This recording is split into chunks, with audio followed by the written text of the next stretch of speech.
All right. Hey, everybody. Welcome in for Strictly Business Fantasy Football Podcast. This week is the week 8 recap. We'll be previewing week 9. And we got a special guest with us today. We've missed him for the last couple weeks. He's also his birthday. Happy birthday, John. What's up, boys? And John has a little message, I guess, for the league, and it reads, "The blueprint, letting dudes stir my dinner all year. 1-7. Phil sucks. Nikki swallows." All right. Well, that's a great way to start the show. We can appreciate that. Happy birthday, John. Happy birthday. How you feeling today, man? Oh, pretty good, man. As you can see, we're channeling the inner feelings of the Blueprint fans right now. Yes. They're ashamed to show their faces in stadiums, and we got to conceal. Matter of fact, Nick changed his team name yet again to 2024 Failed Blueprint. Well, we all saw that one coming. What's unfortunate is that one win came against me when his team dropped 194 points in week 5. And I scored 146. I would have beaten 7 other teams in the league, which means I would have only lost to 4. And one of them happened to be Nick's bum squad. We call that dead clock syndrome, you know. Even a dead clock is right twice a day, Biz. Bingo.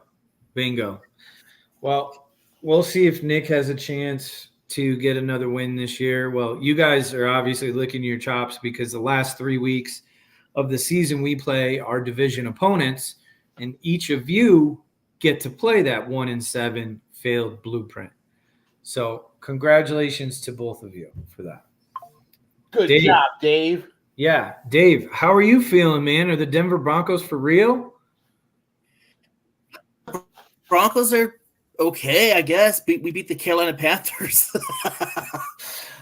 We had 2 back-to-back free spaces, just I guess the real fun starts the next 2 weeks versus the Ravens and then the Chiefs, but 5-3 with the potential. If we take one of these next 2 games, Biz, 6-4 is just fine with me. I mean, right now, if the playoffs were to start, we're 5 seed. So, well, there's a good chance you're going to be happy. There's a good chance you're going to be 5-5, right? Sure. Oh yeah. I mean, 2 tough games. Yeah. You're facing a Ravens team coming off a tough loss on the road. Is that game in Baltimore or is it here in Denver? Baltimore. Okay. You guys are fucked. Then you play the Chiefs. So I think you have a better chance of beating the Chiefs, who are undefeated right now, than you do beating the Ravens, coming off a loss, playing at home. It's at KC. Oh, I would say reverse. I say a better chance at Baltimore versus that grateful defense. Yeah, the defense is definitely got some holes in it, and the Baltimore Ravens made a move yesterday, picked up Deontay Johnson from the Carolina Panthers, and added to their offense and not their defense. Dave, I'll start with you. What do you think of that move for Deontay Johnson's value in fantasy football? Well, I don't think he's more than a low end 2, Biz. they already have a lot of mouths to feed, and not to mention Derrick Henry in the back that they're just going to feed the ball to. So, but they were probably just trying to play a defense, no pun intended, to not allow another contender to reach out and grab Deontay Johnson from the Panthers. So, John, what do you think? Deontay Johnson's value. I mean, he goes from being the number 1 wide receiver on a team, predominantly in a negative game script, to going to one of the best offenses in the league. But there's a lot of mouths to feed on that team. Yeah, it's tough to say right now. DJ always was a guy who would come into an offense, though, and command targets. Dude's a clean route runner and gets open a lot. So maybe that's exactly what Baltimore was looking for, someone to kind of break up that, stalemate they almost have of not having someone to constantly throw the ball to, a constant third down threat, True. And then you look at that play in the fourth quarter when they're trying to come back where Lamar just makes this amazing play to roll out to the near side to his right, throws it downfield, hits Bateman in the numbers, the single number, and drops it. Yep. So that might have been the straw that breaks the camel's back, even though that Bateman has played well the last few weeks. It's his, third year in the league? Yeah, I think the week before was his best week as a pro. Yeah. So, I mean, you can't fault the Ravens for going out there. I mean, obviously Carolina's dumping a lot of players that don't have a contract beyond this year or they don't see being a part of the future. So I like the move, obviously, for the Ravens. Carolina, this gives some of their young rookie wide receivers a chance. I don't expect huge things out of Carolina, but again, in a negative game script, you have to assume they're going to be throwing the ball a lot. So Xavier Legette might have an opportunity to shine. Who's the other receiver they have? The rookie wide receiver. Jalen Coker? Yeah, Coker. Yep. He's another one. So Thielen and then they come back and rack up points. They still have Adam Thielen. So he might get traded. Who knows? I could see him getting traded soon too. They're just kind of dumping everybody. I mean, I don't know. Anyways, guys, a couple injuries to talk about from this past week. They're key injuries. One, starting Houston. You got Stephon Diggs, who's been having a great year. I'd say a good year, but borderline great year, non-contact knee injury. And the worst was to be expected and certainly came true with an ACL tear. He's done for the year. So his fantasy value goes to 0. You've got CJ Stroud now going into this week because Nico Collins doesn't come back for one more week. He'll be back in week 10.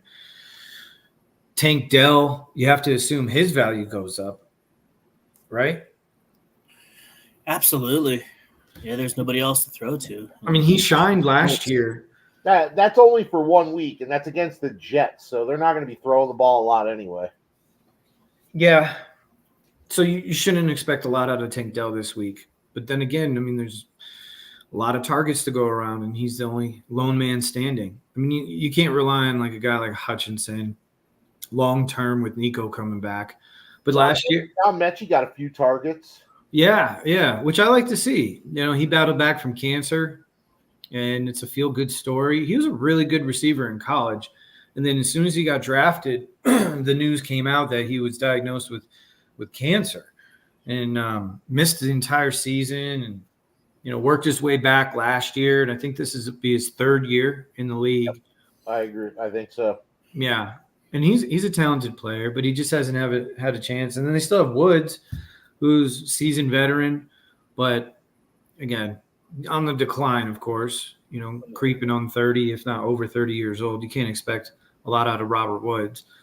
But yeah, huge blow to CJ Stroud. They cannot wait to get Nico Collins back and then force feed their alpha number 1 wide receiver. I also cannot wait for them to get Nico Collins back.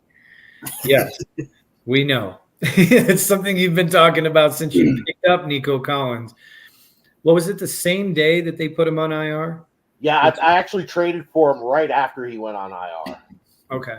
So the news was out there. I mean, everybody knew he was going to miss a couple weeks. Yeah, no, for sure. And I was kicking around the idea when it was just, hey, he might miss a couple weeks. But, when he went on IR, I knew Norm was in a must-win. I felt really good about my squad at that point, so it was time to make the move. but it was shortly after that the wheels fell off the bus for the team, Right. Well, another key injury happened to Dave's team. Dave, your quarterback, Jordan Love, they diagnosed it as a groin injury. Has there been any updates or any information? This is Wednesday now. I haven't heard anything new. What's he looking like for this week? I assume he's going to sit out practice today. I'm not sure what. Yeah, he probably is. You're probably right about that. Today starts the cycle. The news, like the last piece of news I heard was the other day on Monday when he was going to just take it. Love was going to take it day by day and try to get some things worked out with it, and then kind of just try to work through it and be ready for game time. So I did watch that game, and I give him credit. I mean, he tried to fight through it. He was obviously hurt earlier than when he was removed from the game, and he tried to fight his way through it. But it was a really fluky play too. It was the end of a play. Number 44 from the Jags. I don't know which player that was, but he just kind of not tapped him, but just kind of nudged him over, and then Love kind of fell like to the side, and then Love felt kind of funny, running towards the sideline. And that's why he started running towards the sideline, because he kind of felt funny. And he never made it there. Yeah, I just fell over, and it's a groin strain. It was diagnosed as a groin strain. Tyrone Tracy is another key injury. He's looked great since. Yeah, he looks like one of them angry runners. Yeah, he's definitely established himself as the number one back in the Giants' backfield.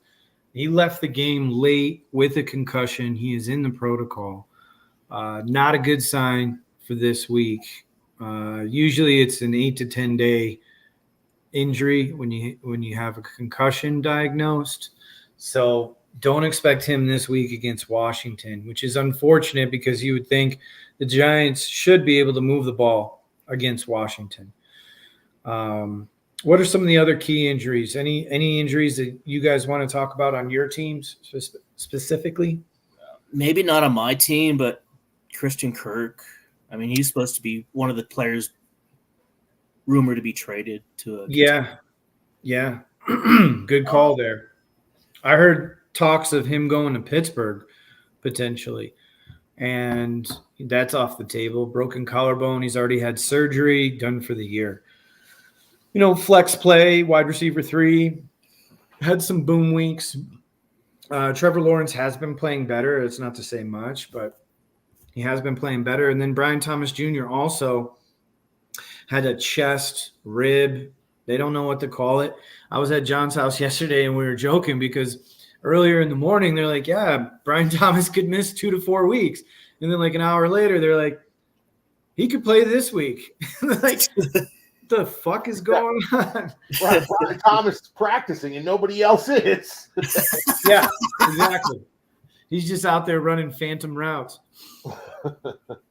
Chest contusion. Feeling great. I mean, that reminds me of what happened with Michael Pittman earlier this year, where he popped up midweek, back injury on the injury report, came out of nowhere. They're like, potential for IR. It's going to be week to week. Next thing you know, come Sunday, they're like, he's active. He's ready to go. Okay. Right. What happened to IR? 4 weeks. That wasn't sketchy. Yeah, right. And then I don't want to call it an injury. I mean, my game was kind of already over. RJ and I played this week, and he was beating me pretty good. I had Rico Dowdle. He had the San Francisco 49ers defense going into that Sunday night game. It was our last 2 players going this week. And about an hour before the inactives come out, you get the message. Everyone did. Rico Dowdle showed up to the stadium, wasn't feeling well. Well, some of the report – okay, so he ended up being inactive, missed the game. I had to, just quickly pick up Ezekiel Elliott, who found the end zone, surprisingly. He got me 10 points, which is like a lot more than I thought I was going to get. But I put somebody in there, a dart throw. But the reports that have come out after the game are saying that, like, some of the beat writers are like, he was signing autographs. He looked fine, before he went into the locker room, goes into the locker room. And then the news came out that he was sick. So I don't know what the heck's going on. I didn't watch any of that game. I was quite frustrated with football in that moment. I had taken the Chicago Bears plus 1.5, and they came down the field in the final seconds of that game against Washington. Roschon Johnson finds the end zone, puts them up, 4 or 5 at that point? And yeah, Something like that. and then I'm sure 15-12, so it was 3, I think, right? okay. Yeah, you're right, John. Yeah. So regardless, because what happened next was something that will be remembered in NFL history forever. 52-yard Hail Mary as it goes down statistically to Noah Brown. Hail Noah. Yeah, but more importantly is the news and all of the videos from the stands about Tyreek Stevenson. I almost texted Jeff, "Hey Jeff, for Christmas I bought you a Tyreek Stevenson jersey. What do you think?" And then I was going to send a follow-up. I didn't do it, but then I was going to send a follow-up text. Too soon? So he gets here instead. I love it. I should do that. I should buy him a Tyreek Stevenson. Shit. Tyreek may not even be on the team come December 25th. We'll see. But this idiot. Yeah, one of them China joints you'd be getting pretty cheap. Yeah. Dude, is you like legit. You guys have seen my jerseys. I got a Chris Olave. I got a Amon-Ra St. Brown. And then I got my wife, Quay Walker. And how much you pay? Dude, all in, like $103 total. Total. For all 3? For all 3. Includes shipping, everything. Yeah. I need to order like 100 from them. Yeah. Dude, ridiculous. And they're all like, they're legit. Oh, I also got a Kayvon Thibodeau. And they got the NFL shield on there? Yep. Yeah.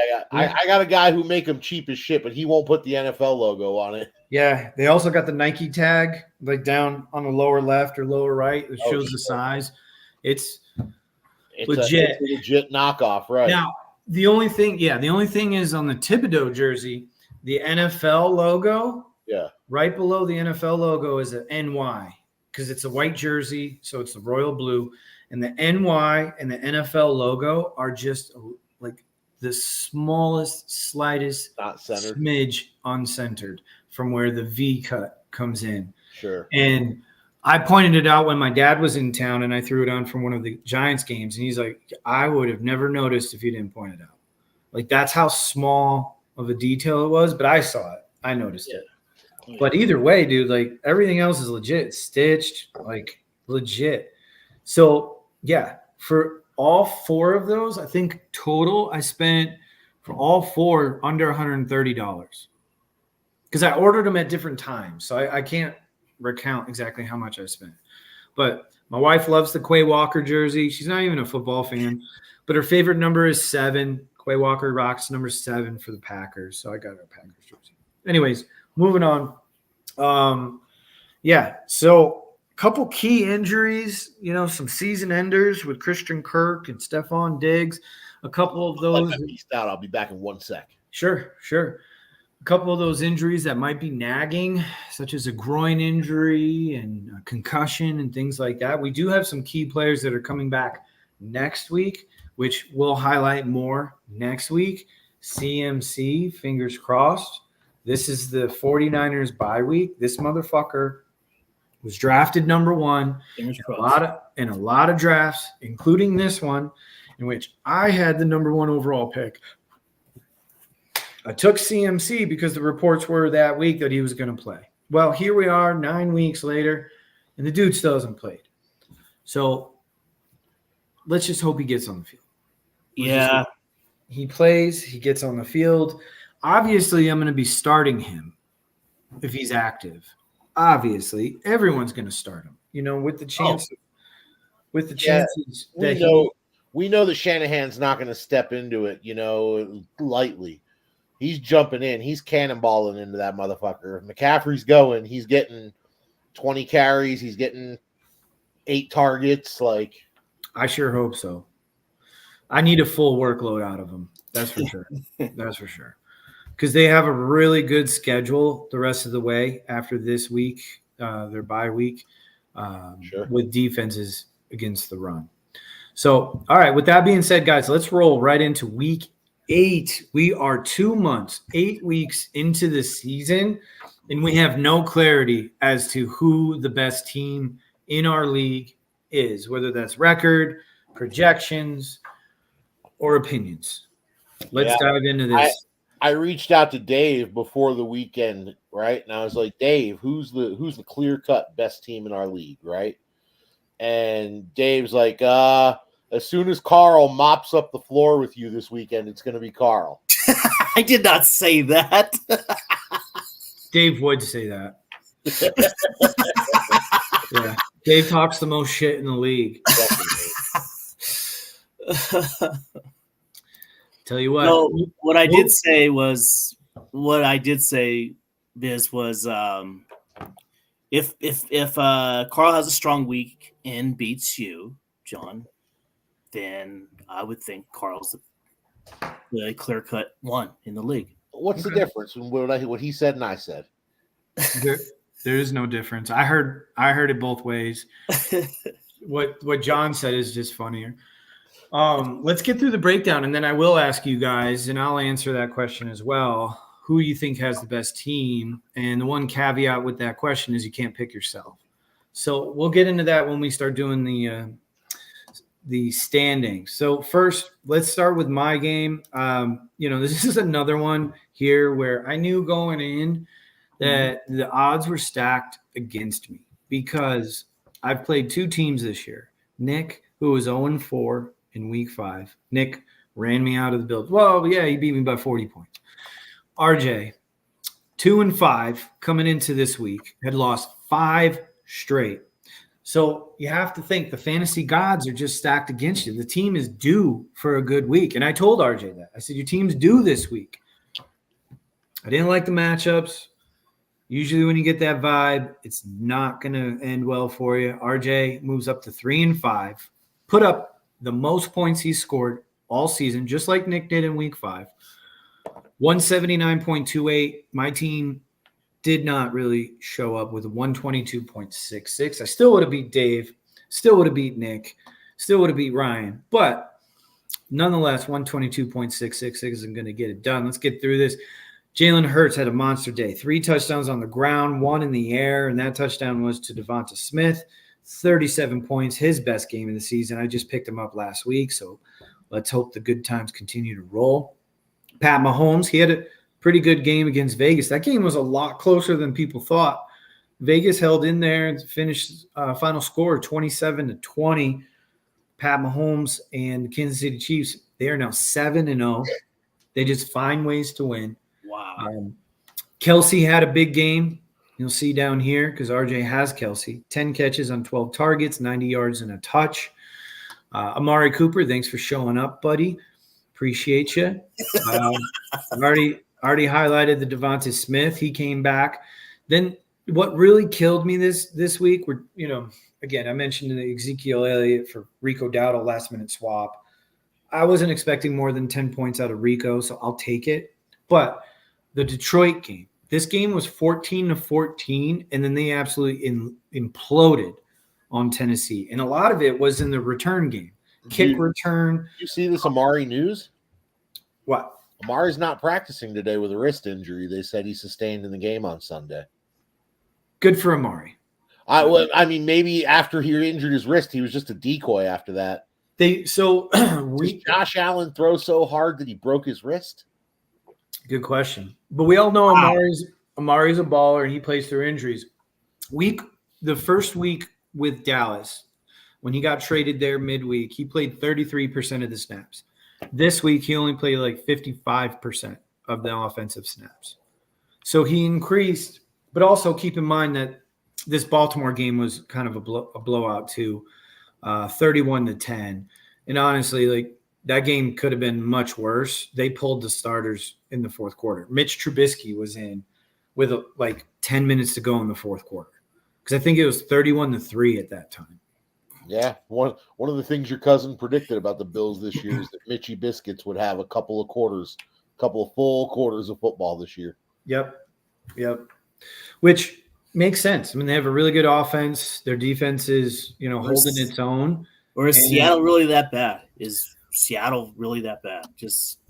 Yeah, Seattle's weird. They're like a roller coaster. They have some weeks where they show up. Don't they beat the bad teams and lose to the good teams? Well, remember they were 3-0, and they were 3-0 against just what you said. It was like Carolina, Denver, and then one other bad team they beat.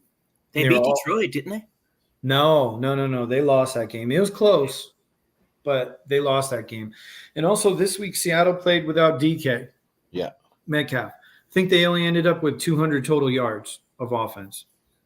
So DK is certainly a huge. You think DK saved that game on his DVR so that when contract negotiations come, he can be like, "Hey guys, I got something to show you real quick." Tell you what, it's good leverage. It's good leverage. Why not? James Cook, we were just talking about that Bills offense. He was a monster. 111 yards, 2 touchdowns on the ground, 3 catches for 22 yards. You just scroll down here. He just flat out beat me. Congratulations, RJ. The Bears defense, I think they had 6 points going into that final drive. And because of the yards and the points totaled, they ended up with -4. So it was a 10-point swing there on the last drive. So what are you going to say? Congratulations, RJ. Your team finally played to its potential. Had a week. It had a great week. You're not my division, so I hope you go on a run. I hope you use this as a tool to propel you moving forward. All right, John, take over. This was a big time matchup going into this game. You were 4-3. Carl was 5-2. Carl's team has just been on this escalator ride to the top, just dominating each and every week. Put up 143 points, but still your team took the win. 174.2, move up to 5-3. Carl falls to 5-3. John, talk to me about this. I texted Carl before the game, and I talked to you guys quite frankly before. My team was in fucking shambles coming into the week. Thursday night did me no favors. My defense had negative points. Carl put up at least something solid with Cup. So just it felt like I was going into the week, and I texted Carl. I was like, "Hey, man, good luck with your lapper this week," And he was like, "Nah, my team's looking kind of rough. I think we're gonna race to 120." I was like, "Yeah, I'll even come close." Yeah. But man, everybody on my team played to almost the peak of their potential, except for Jared Goff with like the weirdest line ever. Yeah. Thank God he got the touchdown, but like they didn't do anything, and he threw for 85 yards. Crazy. That's got to be one of the craziest stat lines. 85 yards and 3 touchdowns, and they win. They put 52 points on the board. Bro, I was spitting fire when Montgomery threw that touchdown. Kidding me. This motherfucker's thrown for 40 yards, and Monty's out here throwing touchdowns. Go fuck yourself. To Laporta. Yeah, right. But again, they had a punt return touchdown, 2 big punt returns on top of that. Yeah, they set up in the red zone twice on top, and an interception. Gibbs had a 76-yard fucking touchdown on me. Yeah, and you see that here, 11 carries, 127 total. Gibbs monster day. Yeah, Jacobs' day turned around when Love got hurt, because when they put Willis in, all they do is hand the ball to Jacobs. And you were fortunate that Goff had as good of a game as he did and having such low yardage, but also in the second half, obviously I was watching that Eagles-Bengals game closely. The Bengals offense just fell apart. They could not move the ball. And maybe that's a credit to Philadelphia's defense making halftime adjustments, but it seemed like Cincinnati was moving the ball quite efficiently in the first half, and then in the second half they just couldn't do anything. So Burrow only finished with 13.86, probably one of his lowest totals this year. Do we have the technology to rewind the tapes to last week yet? Because I'm pretty sure I came out here for about 12 seconds, and I said Ellen was going to fuck up this week, didn't I? Yes. I said it. Yes, you did. Better to be lucky than good, man. I'll tell you what. Yeah. I mean, look at some of these guys you started. Alec Pierce, Vele. Yeah, those were the two fucking Band-Aids in the lineup. And other than that, everybody on my team came through. Look at Seti Tillman. Yeah. 1 yard short of a bonus, 2 touchdowns, huge touchdown in the end. Right? CeeDee Lamb with 2 second-half touchdowns. My number one fucking pick finally won me a week. Like, he won me this week. Yeah. So that was fucking amazing, you know? Both your defenses washed. -1. Yeah. So 3 guys on your team. And Koo was underperforming with 6.4, but -1 out of the D. He had like He had 2 forced. How big a swing that is. Right. But Ah. also, so in 3 total starts, Pierce, Vele, and your defense, you had 4.9 points out of 3 people, and you got 174. That's a big win. Yeah, and I, no way to substantiate it, but I told you, Rich and I were talking. I was this close to dropping Pierce and picking up Khalif Raymond and playing his ass. Like, Yeah.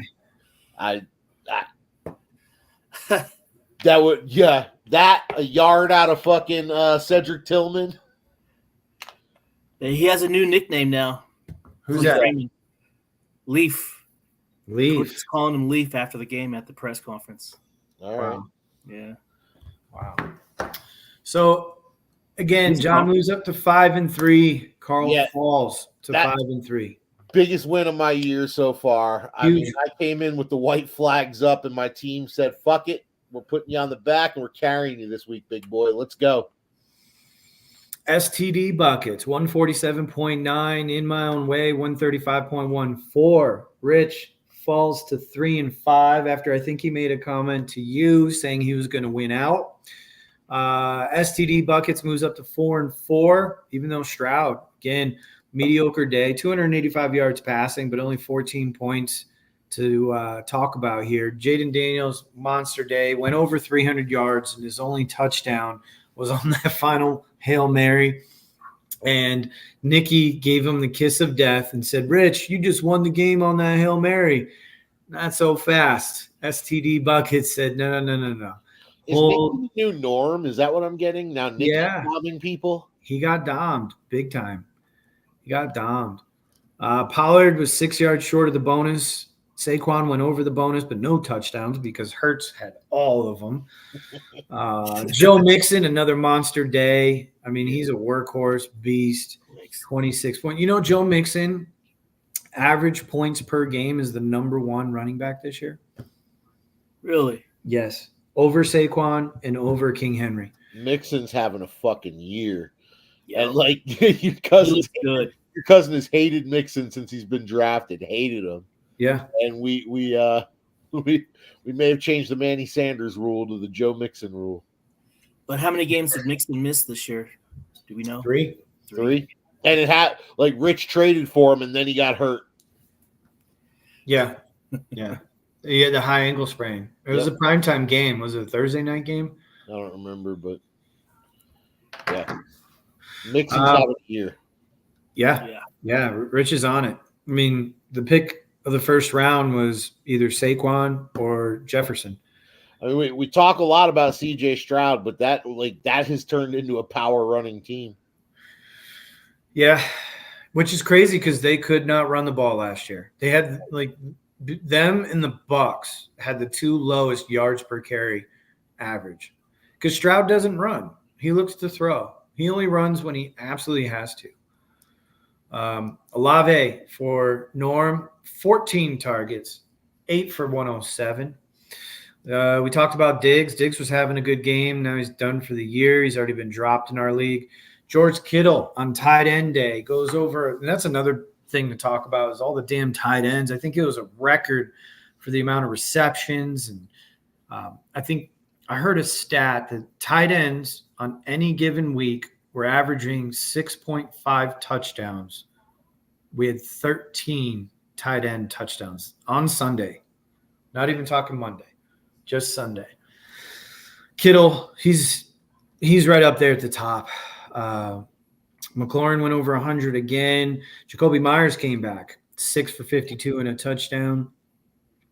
And then Rich's D hurt bad, -8 in that Philadelphia game, whereas Norm had Kansas City with 17 points. That could have been a difference in this. Oh, yeah. I mean, you lost by 12. So even if, well, a little over 12, let's call it 13. So if they had 5 points, Cincinnati D, Rich would have won. Does he have another defense? Yeah, Seattle Minus also had -3. Rich, that's the biggest hole in Rich's team. I mean, he also had Puka Nacua playing Thursday night. He came back. No one knew what to expect. Lad McConkey on the bench too. I mean, honest to God, you look at Rich's team top to bottom, other than tight end and defense. Yeah, it's they thick. have one of the toughest lineups to play against. Well, he changed his team name to In My Own Way. It used to be Searchlight Publishing, but he's absolutely correct. He's the cause of at least 2 losses this year. 3, I think he said. Maybe 3 then. Yeah. Because he'd be at least 5. Let's just call it at 5, least 5 and 3 at least. Sure. And instead, he's 3-5, and he's got a bunch of teams ahead of him. It still can be done. There's plenty of time left. Yeah, But- and I mean his lineup is thick, Yeah. but he's got to go on that run now, man. Yep. You know, RJ missed the playoffs last year with 6 losses. Remember that. Yep. Crazy. All right. We're going to zip through this one because this one's not much to talk about. I mean, other than these two hating each other in a figurative manner.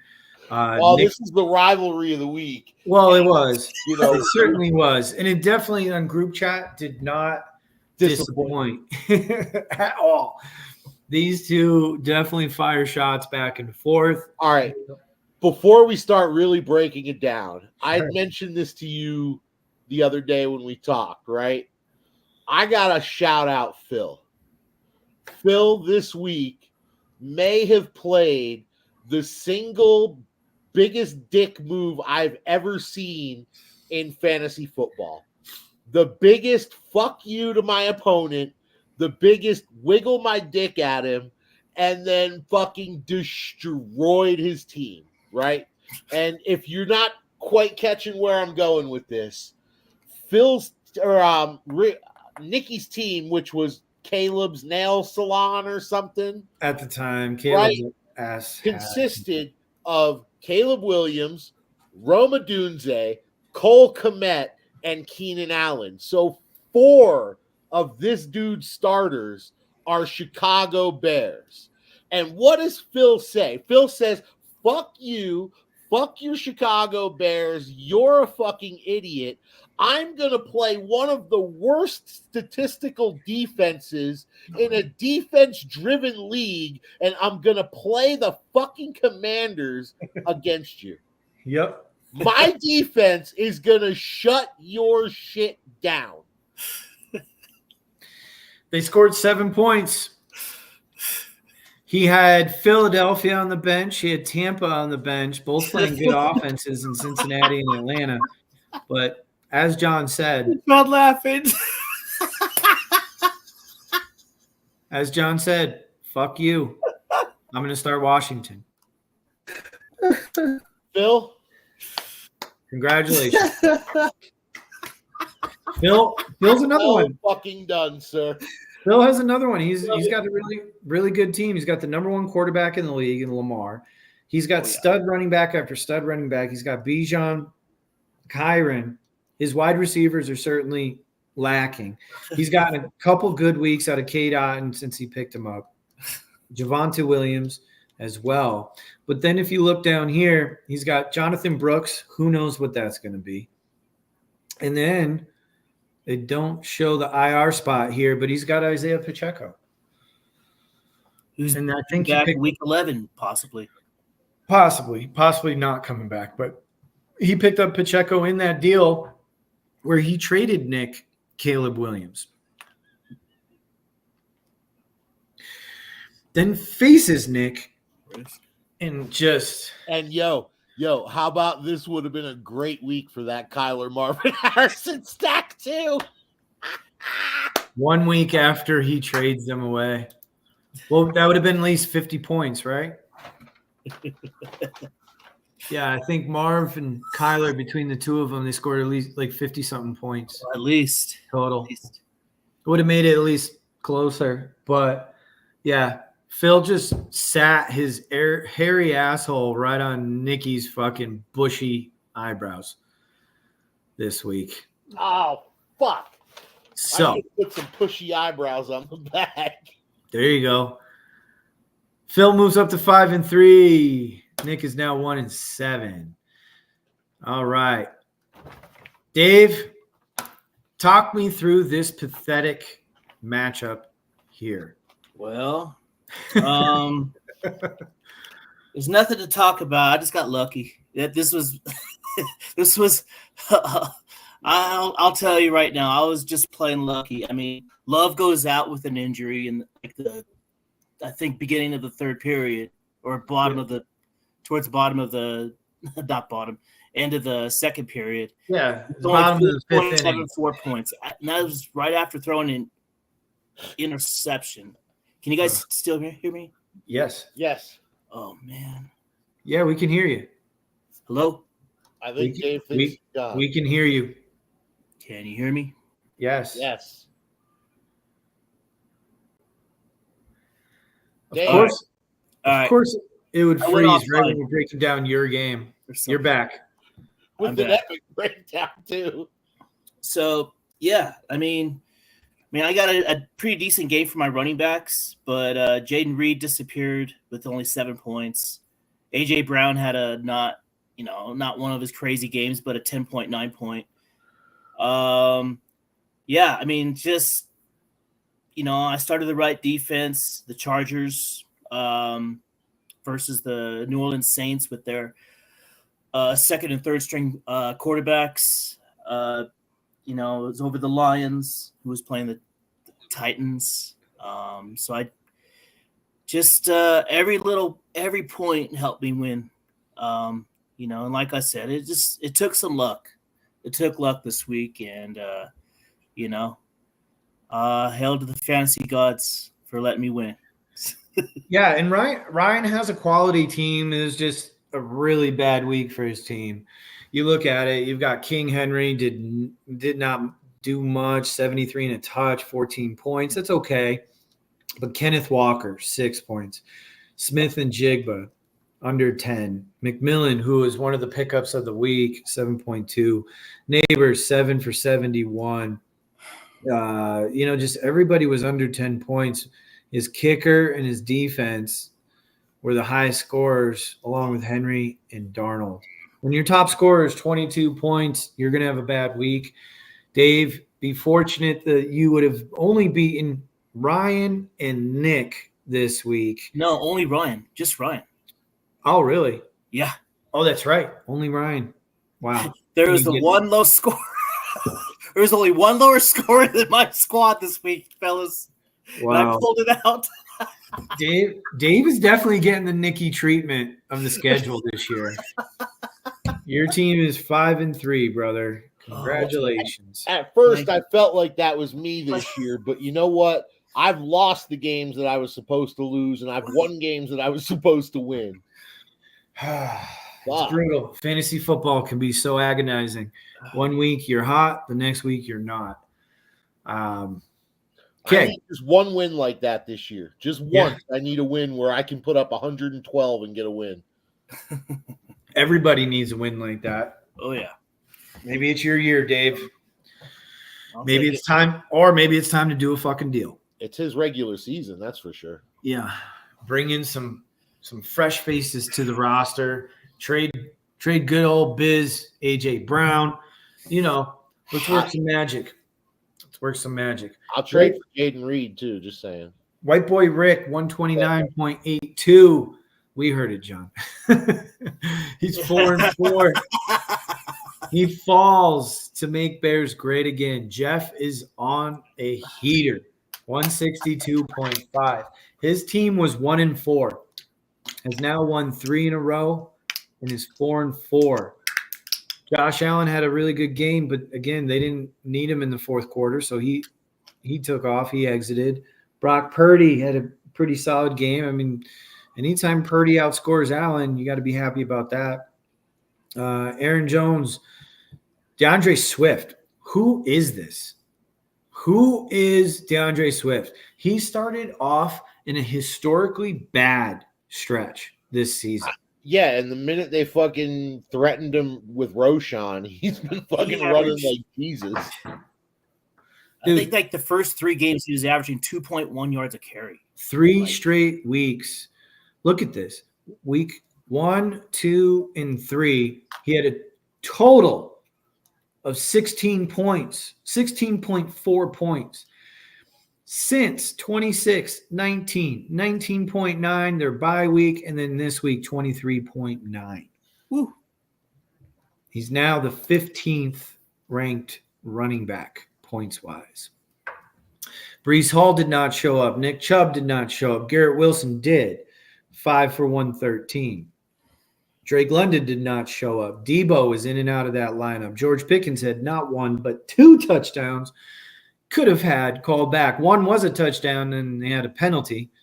And the other one, he got his right foot down twice, but his left foot never touched. And then his ass cheek hit out of bounds. Incomplete pass. That was the greatest incompletion I've ever seen. Darnell Mooney got in the end zone. Trey McBride balled out on tight end day. Brock Bowers did not. Tank Bigsby, 18 for 78, but did not get in the end zone. Njoku had a touchdown. Mason, he left the game. It looks like he might be relegated to just backup at this point. Tucker Kraft got in the end zone. And then both their defenses showed up. So 162.5, that should win you most weeks, and it did this week for Jeff. Ricky falls to 4-4. Jeff moves up to 4-4. Real quick, I'll ask you this. These 2 teams are 4-4. Who has the better team? On one side, you have Josh Allen, Breece Hall, Nick Chubb, Garrett Wilson, George Pickens. Pearsall is kind of in there, not really, because he also has ETN on the bench. He sat Keon Coleman, who had 15.5, and DeAndre Hopkins is now in his lineup. Whereas with Jeff, you have Brock Purdy, Aaron Jones, DeAndre Swift, Drake London, Debo Samuel, Darnell Mooney, Trey McBride. Mason will be gone. Tucker Kraft is in the flex right now. Let's see. I know Jeff's team is stacked. Let's see. The top of his team, but you hit his flex, man. He ain't got shit. Yeah. What does he have on the bench? So he's got, he dropped. You and Vidal. And Deontay. Jerry Jeudy, and then Juwan Jennings as well. Those are flex plays in our all right, Juwan Jennings and Deontay. All right, that's better. That's better than when I was looking at your first scroll. We stopped at Vidal. Yeah. I was like, Yeah. No, Jeff has a good team. Yeah. Jeff has a really good team. All right. Standings. Let's get into it.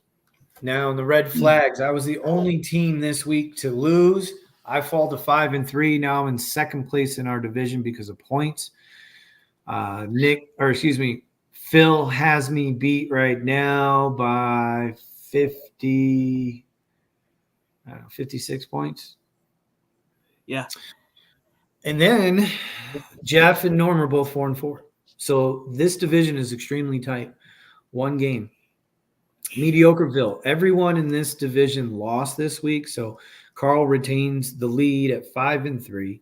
Ryan is 4-4. Ricky is 4-4. And then Rich is 3-5. Your division. You guys both won, move up to 5-3. RJ won, he's 3-5, and Nikki lost. Nikki is almost statistically out of it at 1-7. So, guys, let's break this down. We have 1, 2, 3, 4, 5 teams that are 5-3. 1, 2, 3, 4 teams that are 4-4. That's 9 teams vying for 6 spots. Then you got a team like Rich, who's 3-5, team like RJ, who's 3-5. And then, John, you were just saying like how good Rich's team looks on paper if he can just start the right guys. Yeah, he could be 5-3. I mean, look, he's got Jaden. Jaden's obviously the top 5 quarterback rest of the way, right? He's got Saquon and Mixon, both top 5 running backs rest of the way, right?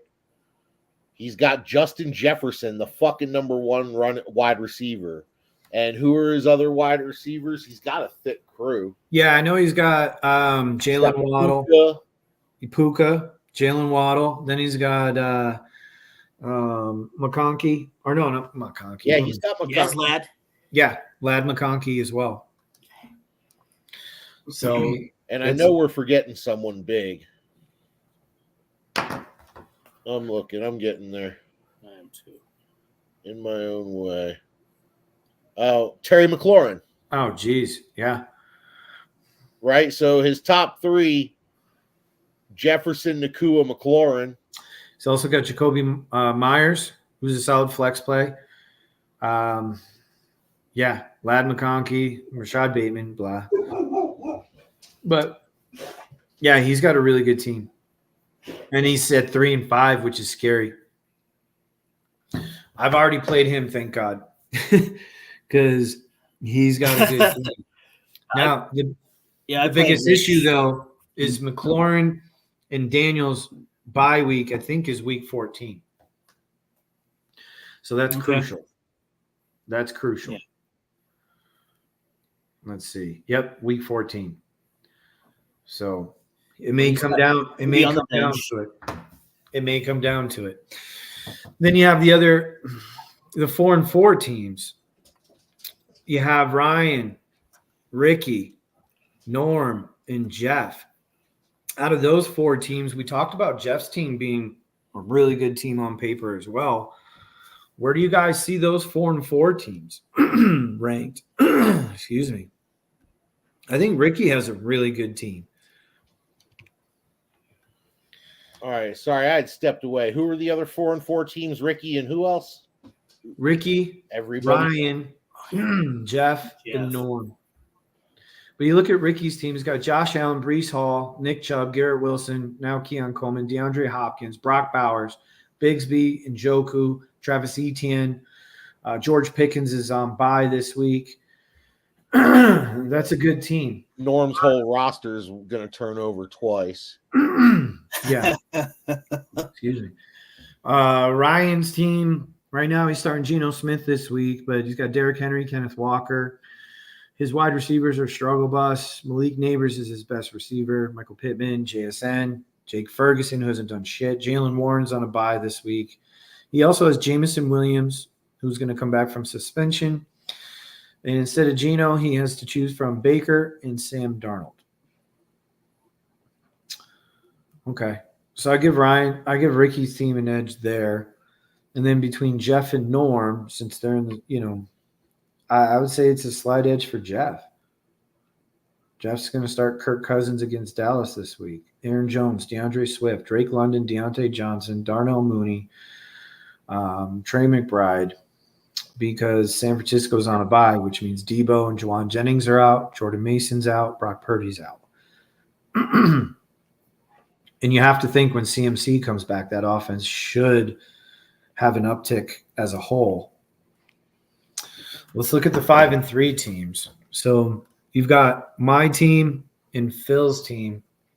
I have to be honest, with all the 5-3 teams, I think either Phil or Carl have the best team. That's my opinion. Phil has Lamar, Bijan, Kyron, Devonta Adams, Zay Flowers, Khalil Shakir, Cade Otton, Javonte Williams, Kyle Pitts. Just to let you guys know, we lost Dave Biz. We had a couple of questions come in. Okay. George Play. Yeah. Asked, hey guys, trade question. Should I trade Brian Thomas Jr. and DJ Moore for Puka? Or Brian Thomas for Devontae Adams. I'm 6-2 in a non-PPR league. First of all, real quick, eliminate the Brian Thomas for Devontae Adams. That's a no-go for me.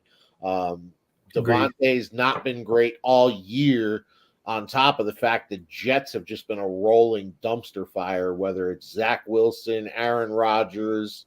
They're just a shitty organization. So I'm going to stay away from that. I would Brian Thomas and DJ Moore for Puka. That I'm a little more into, to be honest with you. You know, you're getting a nice upgrade as long as your depth on your team can handle that. I would make that trade. Puka and DJ Moore both have their bye. Yep. Brian Thomas has not. Plus, Brian Thomas is banged up right now. Sell high on him. And DJ Moore is just boom bust this year. Right. Too many mouths to feed. And Caleb, you thought coming off the bye, playing against Washington, they would look a lot better than they did. I mean, Caleb only picked it up in those last 2 drives. So I don't know. I expect them to bounce back this week. They're playing Arizona. But I don't know. Well, and then we had one other question from Freezy Fantasy. Start 2, Chase Brown, James Conner, Brian Robinson. For me, it's James Conner, Brian Robinson, barring some kind of crazy matchups I don't know about. Brian Robinson is 100% one of my picks. He's playing against the Giants. We know you can move the ball against that team. I am a Giants fan. And then the other one is interesting because James Conner is playing the Bears. The Bears should get a couple defensive players back this week. Yes. But that game, we don't know. James Conner just keeps defying all the odds. He gets For me, it's Conner Robinson. Dave, you have James Conner. You been following along all year. It's tough for me to sit James Conner when he's just going to get so much volume. Chase Brown plays the Raiders. James Conner plays Chicago. Yeah, and then that Chicago game is in Arizona. I would lean towards James Conner. For me, it's closer than you might think because of the matchup against the Raiders, where you would expect. How are the Bears doing against the run? Good. Yeah, then it's closer than I would think. Bears are a top 5 defense. I know they didn't score a lot of fantasy points last week because Washington's offense is just an enigma, but they were going to have positive points until that last drive. Yep. So, yeah, I would lean James Conner. Yeah, we agree. Freezy is close, man. It's a close call because you'd expect the Bengals to be up against the Raiders and be able to move the ball at will. James Conner plays Chicago. It's going to be a tougher matchup for sure. But James Conner's the better back. Sometimes you just got to say, fuck it, fuck the matchup, and go with the better back. Plus, Arizona's offense has been rolling. For sure. Last few weeks. Marv showed out this week. Moving back to our league, though. Yeah. I just want to point out something a little teensy bit ironic. Last year, week 8, we were sitting right here on the podcast talking about how Phil and Carl had the best teams in the league. Is that right? 100%. And who won the league last year? Not Phil or Carl.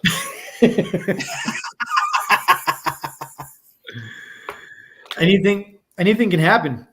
I mean, guys, think about it. We're going into week 9. So you got week 9, 10, 11, 12, 13, and 14. There's 6. Just saying, those guys might be peaking a tiny bit early. Yep. Yeah. Well, it's a bunched up league. Again, you have 5 teams that are 5-3. 6 teams make the playoffs, so 5-3. And because there's 4 teams that are 4-4 and 2 teams that are quality teams at 3-5, any one of these teams that sit at 5-3 could easily miss the playoffs this year. Now, I want to emphasize too, like, I do not love my schedule at all. My schedule is tough down the stretch here. We're going to talk about week 9, but John, I play you. So 2 teams that are 5-3. Then week 10, I play Ryan's team, who is a boom bust team. He's at 4-4. He could be 5-4. Week 11, I play Carl. And then you go into your divisions where I play 2 teams that are 4-4 right now, Stroud Buckets, and then Make Bears Great Again. And then week 14, I finish against Phil. Now, if all goes well, that matchup week 14 against Phil should be for the division. That's my hope. You guys have heard me talk about this ad nauseum. When I drafted CMC and he went on the IR, my only hope was to be 500. Not only, but I said if I was going to be 500, I'd be okay with that by the time he comes back. I'm sitting at 5-3. The worst I can be is 5-4 by the time I get him back. So watch the fuck out, league. This is I'm calling it right now. Just watch the fuck out. I'm about to steamroll some teams. My team hasn't peaked yet. My team hasn't had that boom week that everyone's had, the 180, 190, 200-point week. I haven't had that yet. It's coming. It's coming. Next week. That would be amazing. But chances are That would be amazing. I mean, like just to see Christian McCaffrey on the field again would be amazing. Yep. He should have been. I mean, I don't know. So real quick, let's go into some trades that occurred. So the 24th, that was Thursday. So after the podcast ended, we had a few trades here. And I remember there was some, this one, the 23rd, that actually happened after the podcast, right? Or did that come in during the podcast? I can't remember. The DJ Moore, Kyler Murray, Marvin Harrison. I think it came in during the podcast. That might have come in during the podcast. Yeah. Where Norm just absolutely face raped Nick. Nick got the Miami backfield and Mostert and Achane. Then he got picked up Rome Odunze, gave up DJ Moore, Kyler Murray, and Marvin Harrison. In my opinion, it's a face rape. Didn't work out too good this week. Not in week 1. Norm then turned around the next morning and did a 2-for-1 where he picked up Tank Bigsby and Josh Downs. This is the one everybody was like, what the fuck was that? Yeah. So what was happening behind the scenes is that Ryan and I were working a deal I was picking up Jalen Hurts. And we're working this deal, and I was giving him Malik Neighbors. Here, I'll show you the deal because it's right here. I got Jalen Hurts and Devonta Smith. He got Baker, Sammy Darnold, and Malik Neighbors. He didn't want to drop somebody on his team, and he didn't want to include that drop in the deal back to me because he's like that, it would just look lopsided. So what Ryan did behind the scenes is work out a 2-for-1 with Norm. Jameson Williams, it just came out right around that time that Jameson Williams was going to be suspended for 2 games. So Ryan picked him up on the cheap for Tank Bigsby and Josh Downs, which now that Anthony Richardson is being benched and Flacco is going to be starting for the Colts, Josh Downs' value goes up. And he's a solid flex play. Now I think he's a solid wide receiver 3, in my opinion. Stacks on Stacks also did a deal. It was like simultaneous if you look at this timing of these deals. 733, 733, and 733. Literally 3 deals were accepted at the same time. Norm picked up George Kittle and Ricky Pearsall for Wan'Dale Robinson and Marvin Harrison. I think it was a pretty fair deal because George Kittle is a beast this year. Marvin Harrison, of course, was down when Carl picked him up when this trade went through. So Carl's got to be feeling good about that with Marvin Harrison's most recent game. We just talked about the deal I did with Ryan. And then on the 24th as well, these are the last deals done, guys. Really? Last Thursday? So does that mean tomorrow on Halloween we're going to get a lot of activity? The pots are simmering right now, though. There's a lot of action behind the scenes, so I expect it to pop soon. You would think. Yeah. All right. listen, you guys are heading off to the fucking previews, right? I got to roll. Okay. Yeah. Love y'all. All right. Love you too, brother. Oh. Happy birthday once again. Enjoy your day. thank you. Happy And birthday. for Fuck you. Your team sucks. later, homies. Later. White boy Rick picked up Peace out. Njoku, Tank Bigsby, and Pearsall for Chase Brown and Xavier Worthy. I kind of like the Chase Brown, Xavier Worthy side of this. But all right. Yeah. Well, actually, hold on. Chase Brown. Yeah. The upside of Brown. I mean, he could be the number one running back. I don't think it's official yet, but he's the best. He's the most talented running back in Cincy. Okay, so that was last Worthy. one. I mean, they got a lot of mouths to feed in KC, man. It's starting to. I don't think they'll get him the ball more than say 5 times a game. If that. Well, he doesn't need it that much more because he's very explosive. So now, real quick, we're going to go into the transactions for this week. The Titans here. Jeff picked up the Titans and dropped Tua. There were 2 bids. Ryan bid 18. Jeff acquired the Titans for 19. $1. Where's Norm? Norm picked up Parker Washington for 19 fake bucks. Everyone else that bid, which is you, Dave, Phil, and Nick, all bid 0 fake bucks. So Norm spent $19. Dalton Schultz also went to Norm for $14. I picked up Elijah Moore for Ezekiel Elliott, got him for $9. John bid 6. Dave, you bid 0. Matt Stafford went to Carl. You bid 0, Dave. That was the only other bid. The Colts were picked up by Ryan. He dropped Christian Kirk, who's out for the year. I picked up the Rams defense for $1. RJ bid 0. Dropped the Cowboys defense. Khalif Raymond was picked up for 0 by John. Nikki picked up Gabe Davis. Dropped Trey Palmer. Dave, you picked up Quentin Johnston. Dropped Cowing. Rich picked up Ertz. Dropped Freiermuth. Dave, you picked up Bo Nix. Dropped Aaron Rodgers. And then a kicker was picked up. I also picked up Josh Palmer for Trey Tucker after waivers cleared for free. Any notable pickups that you want to touch on? I know there's. What do you think of the Browns? You have one that's interesting, Elijah Moore. Yeah. Jameis at the quarterback. You know how Jameis plays. I mean, he's going to have 3 touchdowns and 3 interceptions.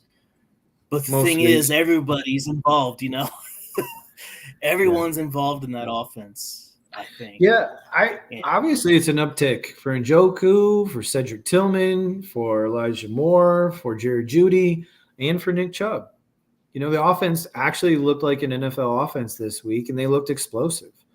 And it's crazy because they just traded Amari Cooper, So, yeah, of course, Jameson's style of play certainly enhances all those names, all those guys we just named, all of their value for sure. And the defense is decent. I was telling John, I said, this is actually a helpful uptick for the defense because the defense was always on the field when Deshaun was the quarterback. Now they might sustain some drives. So do I think they're a playoff team? No, but I mean, all these guys are fantasy relevant now, which is exciting for sure. Yeah. Can you imagine if they are a playoff team this year? Oh, man. I don't know. Stranger things have happened, but just kind of rambling. We're going to roll into week 9, and I think this is why John bounced early because Bing Bong takes on Takeover. Both teams are 5-3. This really should be the matchup of the week, but I can't. I think so. No doubt. Yeah. I mean, it's a big matchup. There's a lot. You're going to see there's a lot of big matchups according to record and jostling for division position. Dave, I'm just going to throw it to you. I got Jalen Hurts playing against Jacksonville at home. He has Jared Goff in the first game playing outdoors at Green Bay. Who would you give an edge to there? Like Hurts versus that Jacksonville defense for sure. Okay. I mean, there's just a lot of holes in that defense.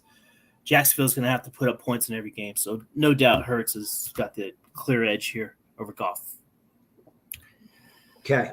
I have Austin Eckler at the Giants, David Montgomery in that Green Bay game at Green Bay. He also has Josh Jacobs in the Green Bay game playing against Detroit, and Ramondre at Tennessee. Both of his running backs are facing tough run defenses. But personally, I give the edge to Jacobs and Stevenson side. I agree. Okay. I agree. But, I don't know what the weather is supposed to be like in Green Bay, but Right it now, could be it's just more showing- since it's the first outdoor game. I mean, it might be geared towards running the ball a little bit extra. Sure. But You're Detroit absolutely right. football. You're absolutely right. Weather will play a big factor here.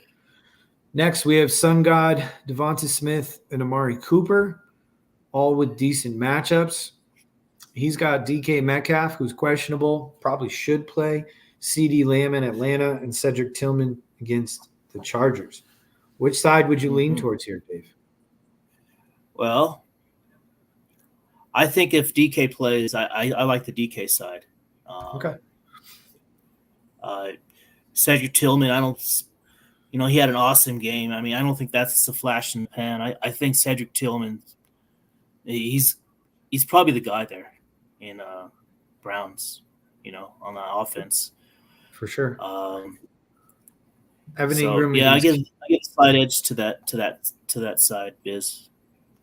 Evan Ingram against Kincaid, I think, is pretty much a wash. Right now, I'm starting Rico Dowdle at Atlanta. Let's just call it Rico Dowdle and Xavier Legette versus New Orleans. He's got Hawkinson and J.K. Dobbins. I give him a clear edge there. I don't know how Hawkinson's going to be used, but it's worth a shot to give him a start first game back. Well, Vikings. I mentioned to John yesterday that the Vikings, before they traded for Cam Robinson, the left tackle from Jacksonville, that Hawkinson would be more of a blocker, but to start things out at least, and but it was a gruesome leg injury, so yeah, we'll see. That game's on Sunday. Hawkinson might be getting a couple catches in this game. He might be You getting a would few. think so, for sure. He has the Minnesota defense playing against Indy, and it looks way different now that Joe Flacco is starting, at least in my opinion. And I have the Chicago D going to Arizona. And like I said, Arizona's been rolling. Chicago defense was a top 5 defense, came out of the bye and laid an egg against Washington. So it's a tough one. Vikings. Okay. I say Vikings. So overall, who's your pick here? Overall, I say John has a slight edge. And it's probably he's got an edge on the flexes, I believe. And he's got an edge on the receivers, and I think that's what carries it a little bit over on his side. Not if I start this guy right here, Taysom Hill. He's going to score 3 touchdowns at Carolina. Hell yeah. That's a great Don't matchup. take Legette out. Legette might have one of those games. So Yeah, we'll get against New Orleans too. I'm definitely not Oh, yeah. starting Rico Dowdle. Like I'm going to sit his ass. Taysom Hill, or I have Elijah Moore. Elijah Moore against the Chargers. Probably Taysom Hill, just from the chance that he gets in the end zone. who's starting? If Legette might have one of those games, Biz, especially if Dalton's starting at quarterback. We don't know yet. Yeah. I'd prefer Dalton. That's for sure. Okay. Next, in my own way, 3-5 against Sticky Nicky Throat Pie guy who's 5-3. We just talked about how good Phil's team is on paper, how good Rich's team is on paper. This is another huge matchup. Rich can absolutely not fall to 3-6. Phil, I would love to fall here. Obviously, he's in my division, so I'm rooting big time for my cousin. This one is highly projected, 126 to 127, 128. You got Jaden Daniels playing at the Giants. You got Lamar playing home against Denver. Daniels has the better matchup as far as the opposing defense, but it's Lamar. How can you not side with Lamar? I mean, both these guys are top 5 quarterbacks in fantasy this year. This is a battle. Well, Lamar's MVP this year. I mean, yeah. Jaden's in the discussion. I mean, it's a great matchup right here. Then you got Saquon playing against Jacksonville's shitty defense. Joe Mixon going up against the Jets, who you thought had a good defense. You heard John mention he thinks Houston's more of a run-first team. And then you got Bijan and Kyron Williams, 4 absolute studs going head up. I don't know how you pick one side. Wow. Yeah, maybe I was going to say maybe lean Bijan and Kyron just because of who they're playing. Bijan plays home against Dallas. Kyron's at Seattle. And it looks like rain is in the forecast. I'm going to lean Barkley. You need Barkley Mixon. Okay. Wide receivers. You got Jalen Waddle at Buffalo, Jacoby Myers at Cincinnati, Terry McLaurin at the Giants against Devonta Adams, Zay Flowers, and Khalil Shakir. Okay. I would lean. This is a tough one too, man. And Devontae plays on Thursday night. So does Mixon. So this matchup's going to kick off tomorrow night. Give me Waddle in a bounce back game. Terry always destroys the Giants. Plus, we're having issues with cornerback. Devontae Banks, our number 1 pick from last year, was benched during the game on Monday night against Pittsburgh because of effort. He was called out the week before on making business decisions on a couple plays. So Terry's going to eat. Give me Rich's side. Right now, Rich doesn't have a tight end. That'll be filled in. K Dotton. Okay. K Dotton's been on fire the last couple weeks. Plays at Kansas City. Tough matchup. All right. Flexes. This is where it's interesting because Rich puts Puka and Jay Jetta in the flex, which obviously crush Kyle Pitts and Javonte Williams. But if you move Jetta and Nakua up here and drop Waddle and Myers, Rich's wide receivers destroy his wide receivers. And then so let's call it Waddle and Myers in the flex against Javonte Williams and Kyle Pitts. Ooh, I think Rich is going to win. Waddle Myers. Yeah, that's what I'm saying. I think Rich is going to win. Rich has a really good team. He's still missing a tight end because he also has Ladd McConkey here on the bench. Rich, if you're listening, I could gladly scoop up Ladd McConkey from you. He has right now Zach Ertz as a tight end that he could throw in. That's it. Wow. I think Rich has an edge. I must say. This is a coin flip, man. It really is. It's going to be really close. Phil's got a couple bench spots he needs to fill in. But yeah, we'll see. Good luck, Rich. Good luck, Phil. He's gonna, if he plays Ladd McConkey, and it's definitely an upgrade. I mean, he's. I'd start him over, Myers. I start him over. Who's that other guy he had? Yeah, I definitely was put him in there for Myers, no doubt. Well, Myers. The other guy he had was Waddle, McLaurin. Because then he's got Jay Jetta and Nakua. Yeah, that's solid, dude. That's pretty solid, Rich. Yeah, he's got a really good team. He sat on Nakua for a minute. Next, Rod Dogginett facing Nick. This one is projected to be close. Right now, it's Geno Smith against Caleb. I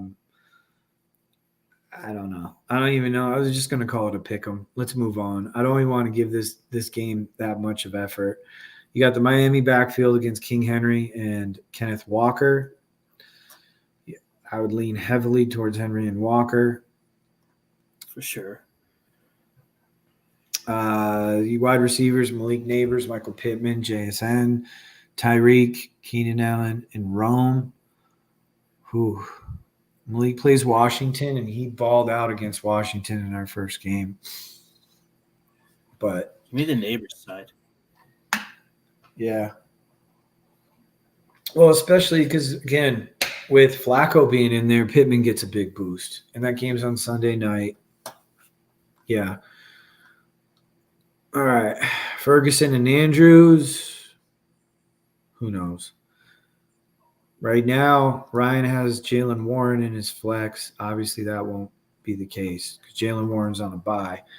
And he has McMillan. Let's take a look at his bench real quick. He's got 2 quarterbacks, Charbonnet, Jameson Williams still out another week, Dontavian Wicks.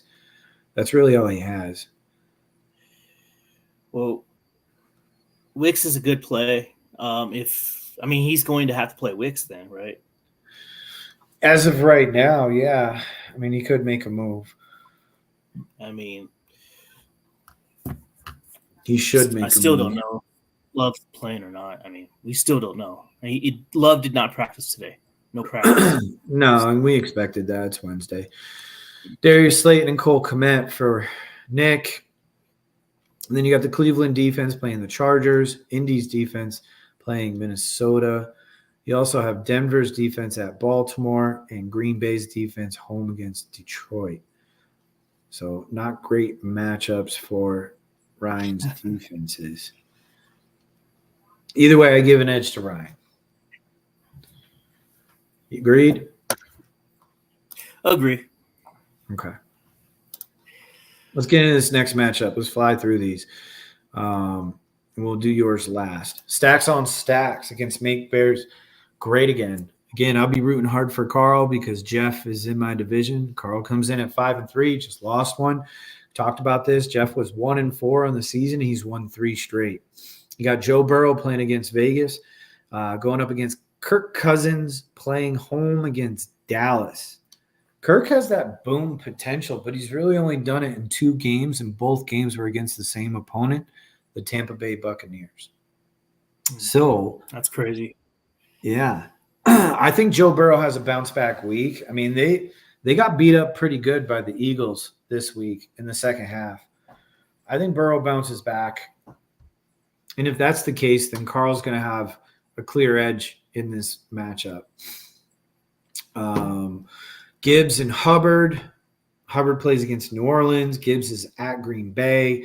Aaron Jones and Swift. Swift's one of the hottest running backs. So is Gibbs. They're 2 of the hottest running backs in the NFL right now. Oh, yeah. Probably lean Aaron Jones Swift side. And then this is where it gets fun. You got Cooper Kupp, Marvin Harrison, and Jamar Chase against Drake London, Deontay Johnson, and Darnell Mooney. Keep in mind, Jeff has Deebo Samuel on a bye. But I lean the Cooper Kupp side. Marvin Harrison, Jamar Chase. Same here. Hunter Henry against Trey McBride. I think that's Trey McBride all day. Then you've got Cortland Sutton and T. Higgins against Judy and Kraft. Got to lean towards Cortland Sutton and T. Higgins if Higgins plays. I think so. Yeah. Higgins plays. Yeah. Yeah, Carl's going to run that Baltimore defense against your Denver Broncos, and Jeff has Tennessee playing New England. Certainly Tennessee has a better matchup, but they just got beat the shit by Detroit. Let's see. Does Jeff have anybody else? He's got Pittsburgh on a bye. And Carl's got no other. Brissett's a decent quarterback. He had that good drive to win the game for the Patriots last week. So which matchup do you like? Baltimore playing against. So do I. But overall, I think we broke this down. I give an edge to Carl in this matchup. This is a matchup of 2 longtime friends. Definitely a lot on the line here with Carl being 5-3 and Jeff trying to make his move up to 5-4. White Boy Rick versus Firm Grasp of the Obvious. Another major matchup with Ricky dropping a game last week to 4-4 and RJ getting back on the winning side of things at 3-5. Did his team get things moving in the right direction? Let's see. Josh Allen playing home against Miami. Pat Mahomes on Monday night, home against Tampa. I think you got to lean towards Josh in this one. I got Josh. I think it's closer than you might think. I think Pat's going to have a big game. It's Monday night, prime time. It's a good matchup. Tampa Bay should be able to score points, even without Godwin and Evans. They've proven that. But I'd still lead towards Allen. Breece Hall, Nick Chubb. Breece Hall is playing home against Houston tomorrow night. Nick Chubb is playing home against the Chargers. James Cook's playing home against Miami, and Kamara is at Carolina. Ooh. Wow. Christmas comes in. Yeah. I say James Cook, Kamara in this. I think so. Yeah. I think that's pretty clear, actually. Me too. Wide receivers, But, you got Kamara has a broken hand. He's playing through it. He's playing through it. He still had a good week last week. Garrett Wilson, Keon Coleman, DeAndre Hopkins against Calvin Ridley, Christian Watson, Romeo Doubs. So RJ is banking on Jordan Love playing. If he doesn't, he's hoping that they will throw the ball with Malik Willis, which they did when he started earlier in the year. And then interesting snippet here is that RJ has a lot of Kansas City Chiefs, including Pat Mahomes, and Ricky's got DeAndre Hopkins slotted to start here. This one's tough, but I'd lean the Garrett Wilson side just because Jordan Love probably won't play this week. And I don't think both Watson and Dobbs can eat with Willis as the quarterback. I can go with that. Tight ends, Bowers versus Kelsey. I call that a wash. Bowers has been one of the top 3 tight ends all year. Travis Kelsey's coming off the best game of the season. Again, playing Monday night. Matter of fact, RJ's got a bunch of guys playing on Monday night. He's got Rashad White, Kareem Hunt, Butker, Patty, and Kelsey. Ricky's going to start Tank Bigsby and David Njoku. I'd give the edge to Rashad White, Kareem Hunt. I like that. I think Rashad White's the hot hand right now, so I think that's kind of how everything's shaking out. Sure. New Orleans Saints playing at Carolina. I love that matchup. Anybody playing Carolina? If Bryce Young plays, that's an even better matchup for the Saints. Then you got Atlanta playing Dallas. I definitely give the edge to the Saints here. No doubt. So overall, this is a pick 'em. This is legitimately a pick 'em, and we're gonna have to wait till Monday night to really see how this one shakes out. It could come down to that quarterback matchup. It could come down to Allen and Mahomes. Well, again, RJ's got a bunch of Chiefs, and then Ricky picked up DeAndre Hopkins. So that Monday night game is huge for this matchup. Obviously, you'd expect Rick to be up a bunch of points going into that Monday night game, and then it really just depends on how the Chiefs do. Sure. Yeah. I mean, if Kelsey gets 2 touchdowns and Hopkins doesn't, you got to swing that edge in favor of RJ there. So that's a big time matchup. 3-5 versus 4-4.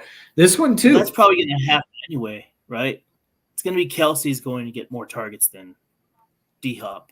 We'll see. There'll be one full, this will be a full week for Hopkins to get involved in the offense.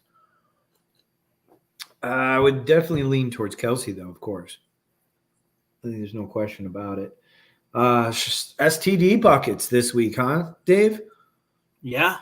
Oh, yeah. Normie's been on a roll, up and down, but still, started the season at 0-2, and he's 4-2 in his last 6 to get to 4-4. Yeah. you crept to 5-3 this week. Let's break down your matchup here. You've got Jordan Love in there right now. Bo Nix is on the bench. Would he be your sub, or would you try to go trade for a Bo Baker Nix, Mayfield? I'm going in with Bo Nix. I think he can move the ball effectively versus that Ravens defense. And I just think that Bo Nix could do it with his legs too. So, I mean, Well, he's got a few bad throws in him every game, but I would run the risk with Bo. I feel good. I'm going with Bo. Okay. Let's go, Bo. Plus, you got to understand, I mean, that Baltimore offense against Denver defense, let's not overlook that. That's going to be a powerhouse matchup, because Broncos defense has been really good this year.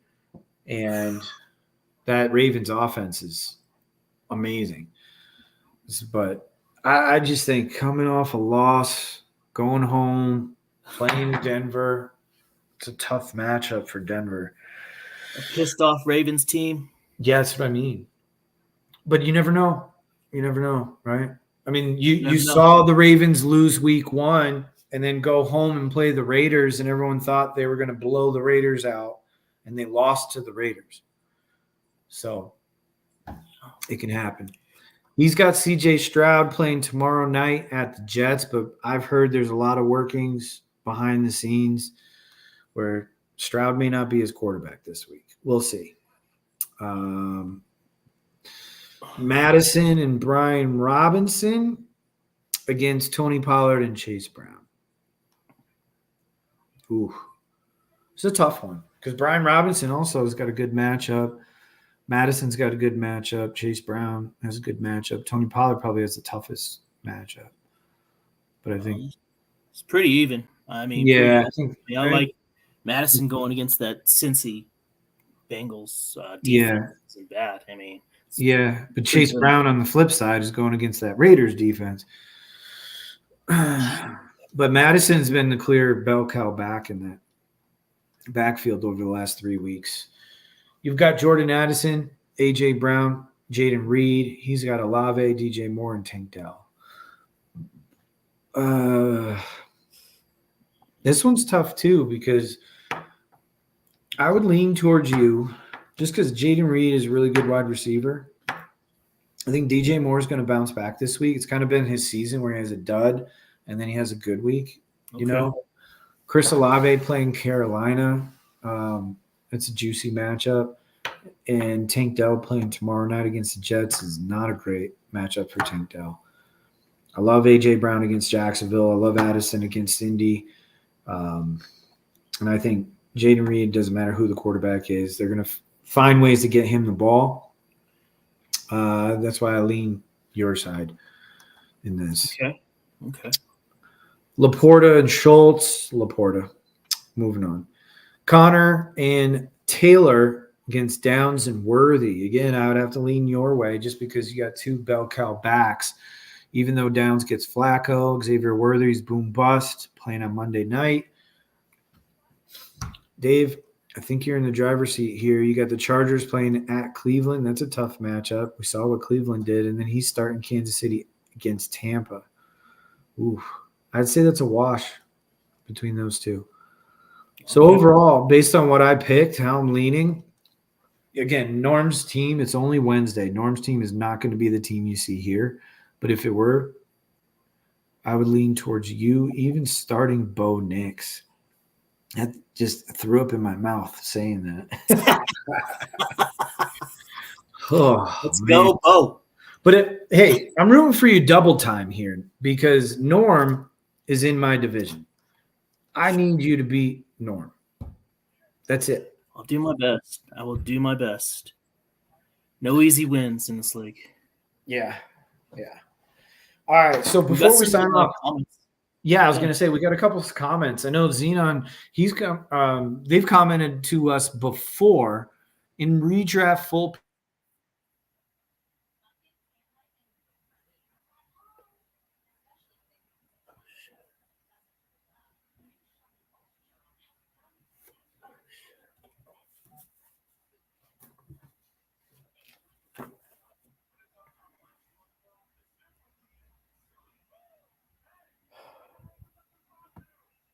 going to talk. There we are. You back? All right, I'm back. In a full PPR 10-man league, he's got a 5-3 record. Should I trade Josh Allen and Justin Jefferson for Lamar, Jamar Chase, and Neighbors? Whew, that's a blockbuster deal if I ever saw one. If they accept it, yeah, absolutely.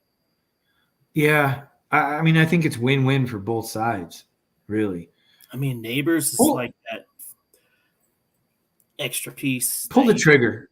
Do a deal. Yeah. Right, Dave? Yeah. Pull the trigger. Do a deal. Do it. Thank you for the comment and the question. Do the deal. Augusto, he writes in, my running backs are Hall, Kamara, Chase Brown, Dobbins, Chubb, Hunt. His wide receivers are Drake London, Neighbors, Deontay, Jennings, Ridley. Tight end is Bowers and Hockenson. It's a redraft league. What would you give for Jaden Reed? So what would you give for Jaden Reed? I mean, it partially depends on what this owner of Jaden Reed has on their roster. But, okay, running backs. I would probably trade –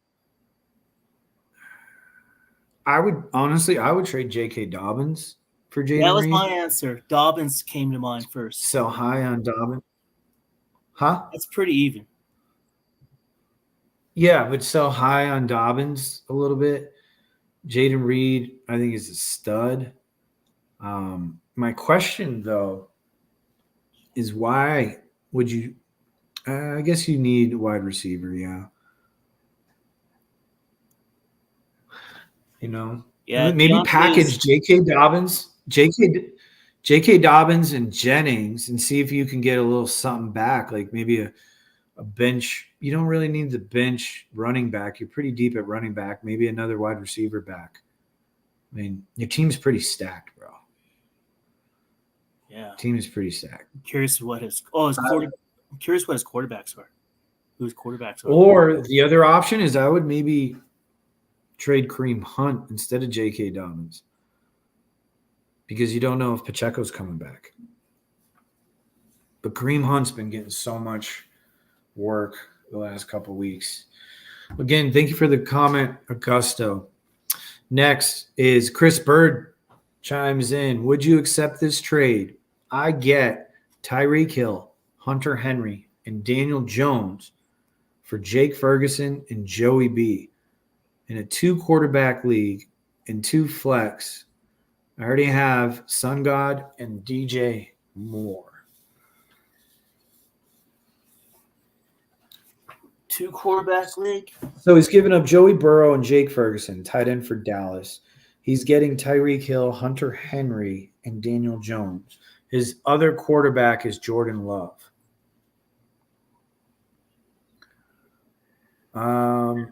If you really need the wide receiver, I know you got Amon-Ra and DJ Moore, but honestly, dude, that's a super stack with Jordan Love and Joey B. My concern is this. Again, I'm a Giants fan. There's whispers that Daniel Jones might get sat because we're 2-6. Our team sucks. And the more important thing is that Daniel Jones has a $23 million injury clause in his contract, which means just what Denver did last year with Russ. Russ had that injury clause in his contract, right, Dave? Yep. And they sat him, and then they moved him because they knew he wasn't going to be the quarterback this season. I think the Giants may lean towards doing something like that with Daniel Jones too. We're out of it. We're 2-6. We're not making the fucking playoffs. So why risk having to pay this guy who's not going to be on our quarterback next year $23 million if he gets hurt? It's a big risk. I know you're getting Tyreek. Tyreek is a beast. I say, who's the guy's other quarterback? Because I would not feel comfortable starting Daniel Jones every week. Plus, the Giants haven't had their bye, whereas Jordan Love has. Correct?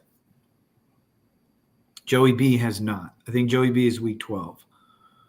So that's a tough one for me. I know Tyreek is the carrot that's dangling right there in front of your face. But in a 2 quarterback, like a super flex league, quarterback mean everything. Daniel Jones sucks. I'm a Giants fan. He sucks. I would go for Joey B. No, he has Joey B. Oh. I would keep Joey B. Yeah. I would keep Joey, no doubt. The other guy is 1-7, and his other quarterback is Flacco. Yeah, dude, my thing is you have 2 of the top 6, 7 quarterbacks in a 2 quarterback league. You've got Jordan Love and Joe Burrow. And he's 6-2. Yeah, why do something like this? Unless you had Tua and you're trying to get a stack with Tyreek. This one's tough for me because I know Tyreek already had his bye as well. But Daniel Jones stinks, Chris. He stinks. See if you can get Joe Flacco in return. I don't know. Throwing it out there because I would rather have Joe Flacco than Daniel Jones all day. All day. I know you got to give something to get a guy like Tyreek, but dude, I'm telling you, I'm a Giants fan. You can't count on Daniel Jones. That's my advice. You're going to kick yourself. You're going to go in the playoffs with Daniel fucking Jones as your number 2 quarterback when you had Joe Burrow and Jordan Love. You're going to kick yourself. You're going to hate it. You're going to hate yourself. Don't do it. See if you can get Flacco, Chris. Thanks again for the comment.